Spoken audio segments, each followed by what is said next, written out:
اعوذ باللہ من الشیطان الرجیم، بسم اللہ الرحمن الرحیم۔ تمام سننے والوں کو السلام علیکم۔ رب اشرح لی صدری ویسر لی امری واحلل عقدۃ من لسانی یفقہوا قولی۔ آج اللہ پاک کے کرم اور فضل سے اور اس کی دی ہوئی توفیق سے سورۃ بقرہ کی آیت مبارکہ 6 کا ترجمہ اور تفسیر جاننے کی کوشش کریں گے۔ ان الذین کافروا، بے شک کافروں کو، کافر لوگوں کو، لذینہ جو ہوتا ہے لوگوں کے لیے، کافر لوگوں کو، سواؤن برابر ہے، علیہم ان پر، انذرتہم آپ انہیں ڈرائیں، ام لم یا نہ، تنذرہم ڈرائیں، لا یؤمنون وہ ایمان نہیں لائیں گے۔ ان لوگوں کی نشانیاں قرآن پاک میں بھی اللہ تعالیٰ نے بتا دی کہ بد نصیب ہیں یہ لوگ، یعنی جو لوگ حق کو پوشیدہ کرنے اور چھپا لینے کے عادی ہیں، ان کی قسمت میں یہی ہے۔ نہ تو انہیں آپ کا ڈرانا سود مند ہے اور نہ ہی نہ ڈرانا۔ یہ کبھی اللہ تعالیٰ کی اس وحی کی تصدیق نہیں کریں گے جو آپ صلی اللہ تعالیٰ علیہ وآلہ وسلم پر نازل ہوئی ہے۔ اور جیسے اللہ تعالیٰ نے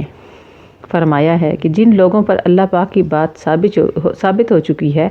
وہ ایمان نہ لائیں گے، اگرچہ تمام آیات بھی دیکھ لیں، یہاں تک کہ دردناک عذاب دیکھیں۔ اور اس میں فرعون کی مثال دیکھ لیں کہ جب وہ ڈوبنے لگا، درمیان میں پہنچا تو اس نے کہا کہ میں ایمان لایا آپ پر، آپ کے رب پر، کہ آپ حق ماننے والے ہیں۔ اور ایسے ہی سرکش اہل کتاب کی نسبت بھی کہ یعنی ان اہل کتاب کے پاس اگرچہ تمام دلائل بھی آپ لے آئیں تو پھر بھی وہ آپ کے قبلہ کو بھی نہیں مانیں گے، یعنی ان بد نصیبوں کو سعادت ہی حاصل نہیں ہونے کی، ان گمراہوں کو ہدایت کہاں سے ملے گی؟ تو اے نبی صلی اللہ تعالیٰ علیہ وآلہ وسلم ان پر افسوس نہ کریں، آپ کا کام صرف رسالت کا حق ادا کر دینا ہے اور پہنچا دینا ہے۔ ماننے والے نصیب دار لوگ ہیں اور وہ مالا مال ہو جائیں گے، اور اگر کوئی نہ مانے تو نہ صحیح، آپ کا فرض ادا ہو گیا، ہم خود ان سے حساب لے لیں گے۔ تو آپ تو صرف ڈرانے والے ہیں اور ہر چیز پر اللہ پاک ہی وکیل ہے۔ حضرت ابن عباس رضی اللہ تعالیٰ عنہ فرماتے ہیں کہ حضور نبی کریم صلی اللہ تعالیٰ علیہ وآلہ وسلم کو اس بات کی بڑی حرص تھی، لالچ تھا کہ تمام لوگ ایماندار ہو جائیں اور ہدایت کو قبول کر لیں، لیکن پروردگار عالم نے فرما دیا کہ یہ سعادت ہر کے حصہ میں آنے والی نہیں ہے، ہر ایک کے حصہ کے لیے یہ نعمت نہیں ہے، یہ بڑھ چکی ہے۔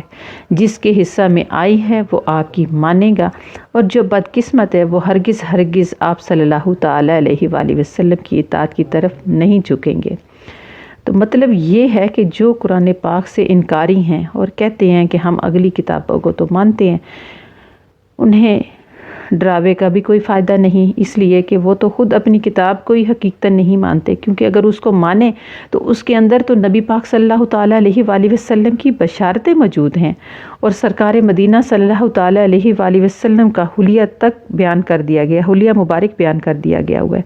اور یہ سب چیزیں سرکار مدینہ صلی اللہ تعالیٰ علیہ وآلہ وسلم کی وہاں پر موجود ہیں۔ تو جب اس کتاب کو، اس نبی پاک صلی اللہ علیہ وسلم کی نصیحت کو ہی نہیں مانتے کہ جس کے ماننے کے اقراری ہیں، تو وہ بھلا اے نبی صلی اللہ تعالیٰ علیہ وآلہ وسلم آپ کی باتوں کو کیا مانیں گے؟ تو یہ ایک طرح سے اللہ پاک نے اپنے محبوب علیہ الصلاۃ والسلام کو تسکین بھی دی ہے، تشفیع بھی فرمائی ہے کہ وہ آپ ان کے بارے میں غمگین بھی نہ ہوں، افسردہ بھی نہ ہوں۔ ان کی حالت ہی ایسی ہے کہ وہ آپ کو، وہ بغض میں، حسد میں اس قدر آگے چلے گئے ہیں کہ وہ آپ کی نہیں مانیں گے۔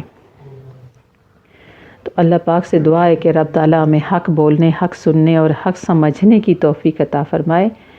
اور نبی پاک صلی اللہ تعالیٰ علیہ وآلہ وسلم کی غیر مشروط محبت، لا محدود وفاداری نصیب فرمائے۔ وما علینا الا البلاغ۔